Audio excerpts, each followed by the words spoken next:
ஆக்சுவலா டாடி வெளிநாடுகளை வந்து அது கொடுப்பாங்க டாடி. நான் வந்து பாத்திருக்கேன்.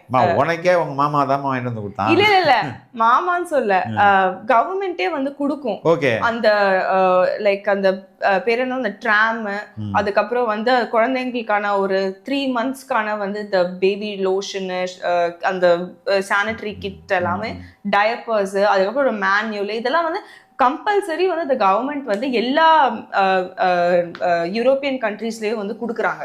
ஸோ அது வந்து அதை வந்து இங்க வந்து கொடுக்குறாங்க அப்படின்னு சொல்லும் போது எனக்கும் அது ரொம்ப ஒரு சந்தோஷம்.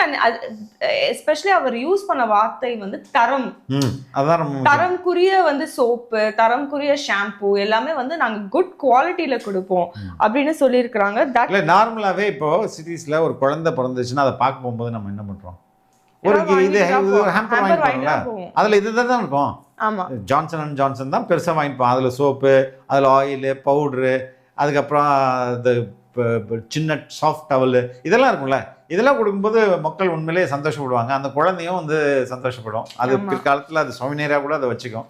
So it is a good initiative. This shows that the state cares. அவங்களுடைய புதுசா வர, பிகாஸ் அதுதான் சிட்டிசன் தானே, அந்த ஸ்டேட் தானே வந்து அந்த ஆக்சுவலா நம்ம எல்லாருமே வந்து நம்ம அம்மா அப்பாவுக்கு தான் வந்து we belong அப்படின்னு நினைக்கிறோம். பட் ஆக்சுவலா ஸ்டேட்டோட இது லைக் சிட்டிசன்ஸ் தான் நம்ம. சோ அதனால அது வந்து it just shows that communist வந்து அதான் சொல்லுது, பிறக்கிற குழந்தை வந்து அம்மா அம்மாவுக்கு எந்து அப்படின்னு அரசு தானே எடுத்துக்குது. ஆமா.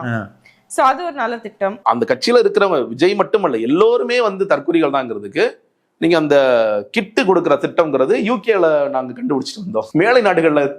அப்ப நான் என்னன்னா, என்னால விஜய் வந்து ஒரு கவர்மெண்ட் ஹாஸ்பிட்டலுக்கு போயிருக்கவே மாட்டாரு நல்லா புரிஞ்சுக்க முடியுது. கவர்மெண்ட் ஹாஸ்பிட்டல் மட்டும் இல்ல, விஜய் பார்த்து கவர்மெண்ட் ஹாஸ்பிட்டல் ஒரு செட்டு தான். செய்தி தொடர்பாளருக்கு அவர் ஃபெலிக்ஸ், நீங்க செய்தி தொடர்பாளருங்க, அவர் பெரிய ஆக்டிவிஸ்டா தன்னை காமிச்சுக்கிட்டாரு, பெரிய பத்திரிகையாளர். இன்னைக்கும் நிறைய பேர் மூத்த பத்திரிகையாளர் அந்த மரியாதை எல்லாம் கொடுக்குறாங்க. நீ என்ன மூத்த பத்திரிகையாளர் எனக்கு புரியவே இல்லையே.